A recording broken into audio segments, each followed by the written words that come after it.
اعوذ باللہ من الشیطان الرجیم بسم اللہ الرحمن الرحیم رب اشرح لی صدری ویسر لی امری واحلل عقدۃ من لسانی ویفقہوا قولی آمین۔ اللہ تعالیٰ ہمیں عربی زبان کو سمجھنے کی سمجھانے کی توفیق عطا فرمائے۔ آج ہم باب افعال کریں گے۔ باب افعال کے ماضی، مضارع، اسم فاعل، امر، مفعول اور مصدر وغیرہ دیکھیں گے۔ جس طرح کہ ہم نے پہلے سیکھا کہ اس میں ثلاثی مزید اور ثلاثی مزید فیہ میں فرق کیا ہے۔ یہ فعلا سے افعلا بن گیا، الف کا اضافے سے یہ ثلاثی مزید میں چلا گیا، اور اس طرح ڈھیروں ڈھیر الفاظ قرآن پاک میں اللہ تعالیٰ نے استعمال کیے باب افعال میں سے ہی۔ یہ مصادر ثلاثی مزید کے یہ سماعی ہیں۔ سماعی کا مطلب ہوتا ہے جن کے لیے کوئی خاص قواعد نہیں ہے۔ یہ عربوں سے سنا اور اس کی دلیل قرآن مجید میں اس کے شواہد موجود تھے، جس کو اللہ تعالیٰ نے اسی طرح استعمال کیا۔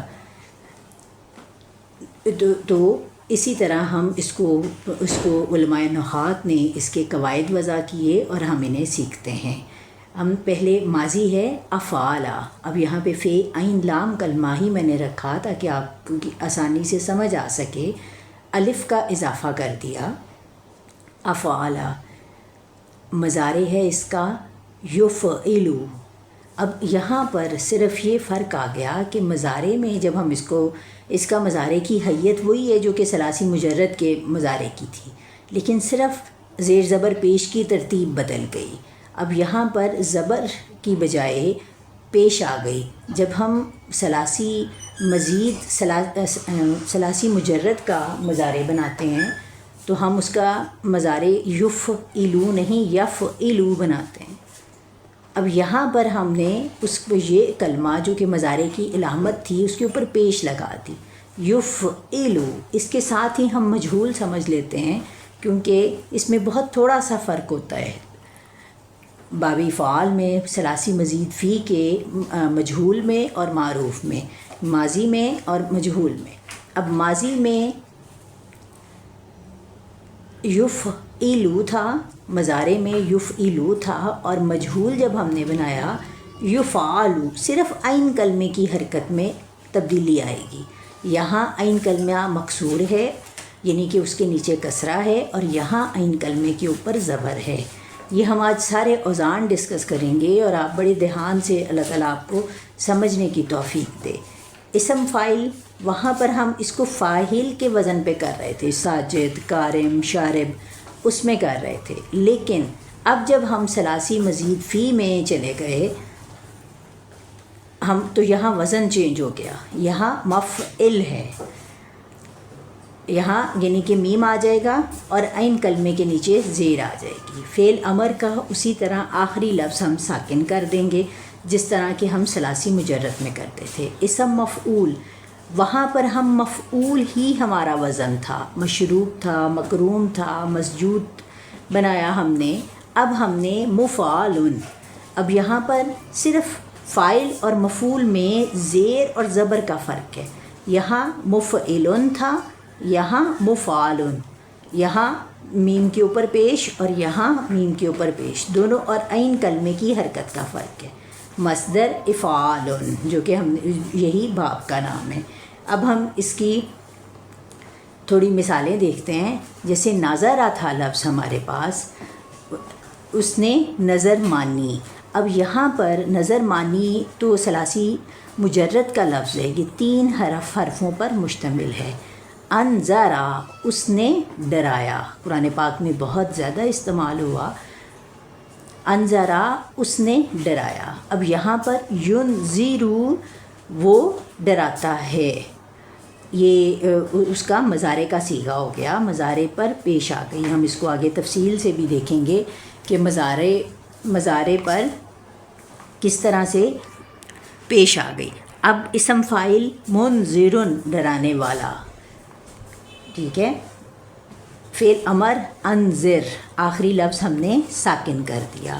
اسی طرح مفعول ہو گیا منذرن، عین کلمے کے اوپر زبر آ گئی اور ہم نے میم کا اضافہ کر دیا۔ یہاں ہم یہ بات مد نظر رہے کہ ہم نے باب افعال کا الف حذف کر دیا ہوا ہے، وہ ہمارے پاس نہیں ہے، کیونکہ اوزان جو ہمارے پاس آ رہے ہیں وہ بھی ایسے ہی ہیں۔ انذارن مصدر آ گیا جو کہ ہم نے نظارہ سے بنایا تھا، اور اس میں میننگ چینج ہوئے، جیسے نظارہ اس نے نظر مانی، انذرا اس نے ڈرایا۔ یہ ہر لفظ میں ایسا نہیں ہے، تقریباً 40% الفاظ ایسے ہوتے ہیں جن کے معنی بدل جاتے ہیں، جس میں سے کافی ساروں کی کوشش کروں گی آپ کو سمجھانے کی۔ پھر اسی طرح ظالمہ اس نے ظلم کیا، اسی طرح لیکن جب ہم نے اس کو باب افعال پر لے کر آئے، باب افعال میں ہم نے اس کو دیکھا، باب افعال میں ازلامہ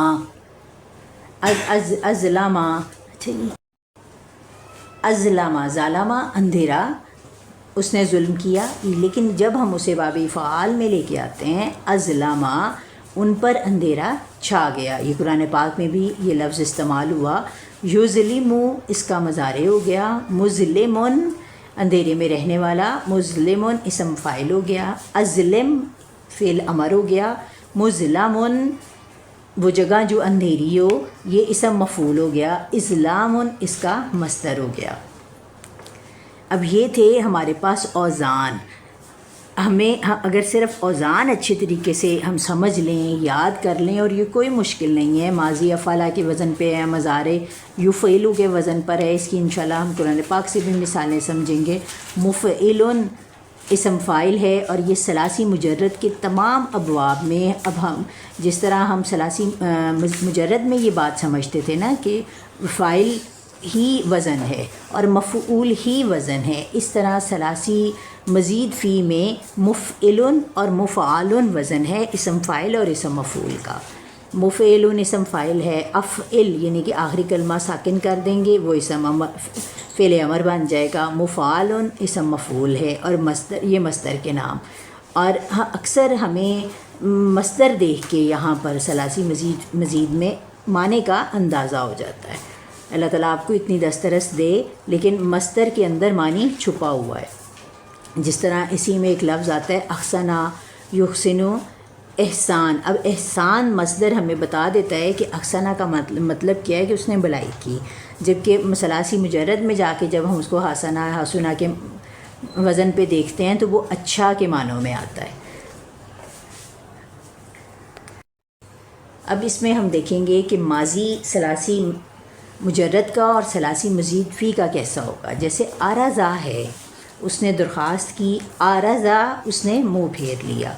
اب جس طرح ہم ماضی کی گردان کرتے ہیں بالکل اسی طرح ہم نے اس کی بھی گردان میں وہی لفظ اضافے کرتے جائیں گے۔ آرزا جیسے زارابا ہوتا ہے، آرزا زارابا کا دوسرا جس میں بے الف با آتا ہے، یہ زواد کے بعد الف الاثنین کا اضافہ کر دیا۔ یہاں بھی زواد کے بعد الف، یہ اس کو میں نے لکھ دیا، ذرا یہاں کھول کے لکھا، اور یہاں جس طرح ہم گردان میں لکھتے ہیں آرزا، شروع میں الف ہم لگائیں گے حمزہ بھی کے ساتھ، لیکن بعد میں وہ اسی طرح گردان میں تبدیلیاں کریں گے جس طرح ہم فعل ماضی کی گردان میں کرتے ہیں۔ سلامہ محفوظ امن، اسلامہ مسلمان ہو گیا۔ اب اس سے ہم نے متکلم کے صیغے بنائے تھے، اسلمتو اسلمنا میں نے اسلام قبول کر لیا، ہم نے اسلام قبول کر لیا۔ حفرا اس نے کھودا، اغفرا اس نے کھدوایا، اغفرتا اغفرتما اغفرتم جو الفاظ آتے ہیں حاضر کے لیے یہاں ہم نے وہ استعمال کیے۔ اور یہ بالکل اسی طرح جس طرح ہم ثلاثی مجرد کی گردان میں آخر میں ضمائر لگاتے ہیں، ضمائر متصلہ، اسی طرح ہم اس میں بھی الفاظ کا اضافہ کریں گے۔ اور دوسرا سب سے اہم بات جو یاد رکھنے والی ہے، باب افعال میں جو حمزہ ہوتی ہے، یہ حمزہ القطع بولتے ہیں اس کو، یہ لکھی بھی جاتی ہے اور بولی بھی جاتی ہے، کیونکہ باقی ابواب ایسے بھی آتے ہیں جس میں صرف حمزہ بولی جاتی ہے، لکھی نہیں جاتی، لیکن یہ حمزہ لکھی بھی جاتی ہے اور بولی بھی جاتی ہے۔ اب مضارع دیکھتے ہیں، جیسے ہم نے آرازا لفظ لیا تھا پیچھے، اس سے یورزو، اب یہاں پر عین کلمے کے اوپر، عین کلمے سے پہلے جو ہم نے علامات مضارع لگانی ہیں وہ یا تھی، اس کے اوپر پیش آ گئی، یورزو یورزانی یورزونا، یہ اسی طرح رہے گا جس طرح ہم مضارع کی گردان یاد کرتے ہیں، جس طرح ہم نے کی، ساتھ ساتھ جس طرح ہم نے اس میں تبدیلیاں کرتے ہیں، لیکن صرف یہاں پر جو علامات مضارع لگاتے ہیں وہ مدموم ہو جائے گا۔ وہاں جب ہم اس کو ثلاثی مجرد میں کرتے ہیں تو یارزو یہ لفظ بنتا ہے، لیکن یہاں پر یورزو بنے گا۔ یہ صرف اس کی ایک پہچان ہوتی ہے کہ اس کا ماضی جو ہے وہ ثلاثی مزید ہے۔ جیسے اسلمہ، اب اس سے یسلمو بھی بنتا ہے، تسلمو بھی بنتا ہے، یا اور تا دونوں علامت مضارع ہیں، یسلمو اور تسلمو، تسلمانی یسلمنا۔ اخفرا سے ہم نے کیا تغفرو، تغفرانی، تغفرونا، اس کی پھر آگے اس کے صیغے بنائے مؤنث حاضر کے، تغفرینا، تغفرانی، تغفرنا، اغفرو، نغفرو، یہ اس کے متکلم کے صیغے ہو گئے۔ امر میں ہم اسی طرح دیکھیں گے، ابشر، اغفر، آرز، یہ اس کے امر کے صیغے ہو گئے۔ امر میں ہم آخری کلمے کو ساکن کرتے ہیں اصول کے مطابق، یہاں بھی ہم نے ساکن کیا، ابشر خوشخبری سنا دو، اغفر، آرز، یا آخری لفظ جو ہے وہ ساکن ہے، جس سے ہمیں پتہ چلتا ہے کہ یہ اس کا ثلاثی مزید فی کے ابواب میں سے فعل امر کا صیغہ ہے۔ بسم اللہ الرحمن الرحیم۔ یہاں پہ انعمتا، اب انعمتا جو ہے یہ لفظ باب فعال میں سے ہے، ثلاثی مزید فی میں۔ اب اسی طرح اللہ تعالیٰ نے اس کو حاضر کے صیغے کے لیے استعمال کیا اور تا کی ضمیر لگا دی۔ اب انعمتا اور اس کا مصدر ہوگا انعام، اور انعام سے ہی یہاں پہ ہم نے اس کا معنی مراد لیتے ہیں کہ تو نے انعام کیا۔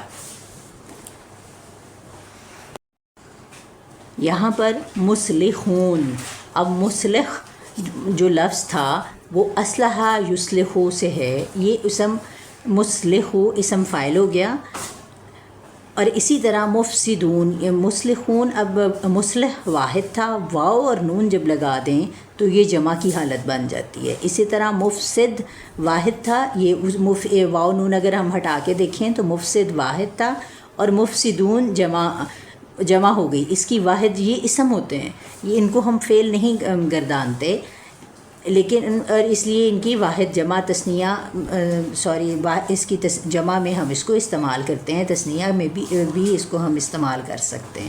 اسی طرح مستہزئون،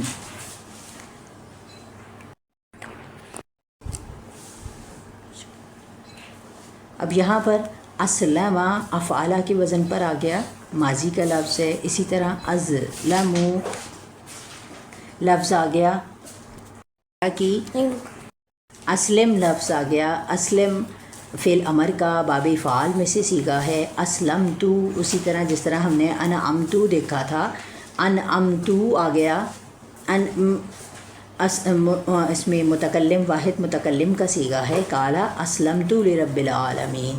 اسی طرح نیچے یہاں ہم دیکھیں گے مسلمون، اب مسلم جو ہے وہ اسلمہ سے ہی اس کا اسم فاعل ہے، اور یہ اس کی جمع کی حالت بن گئی مسلمون۔ اللہ تعالیٰ آپ کو اس میں مزید سمجھنے کی توفیق دے۔ قرآن پاک کی تلاوت کے ساتھ ضرور اس میں دیکھیں کہ اس میں کون سا لفظ جو ہے وہ ثلاثی مجرد ہے، ثلاثی مزید ہے۔ یہ صرف ذرا سی پہچان، ذرا سی سمجھ اور اس کے بعد پہچان ہمیں بتا دیتی ہے کہ یہ لفظ ثلاثی مجرد کا ہے یا یہ ثلاثی مزید کا ہے۔ انشاءاللہ اسم فاعل اور اسم مفعول کو ہم علیحدہ سے بھی سمجھیں گے اس کی گردان کے ساتھ، کہ یہ کب جمع ہوتا ہے، کب یہ تثنیہ کی شکل اختیار کرتا ہے، اور کب واحد ہوتا ہے۔ اللہ تعالیٰ ہمیں سمجھنے کی اور سمجھانے کی بہترین طریقے سے توفیق عطا فرمائے۔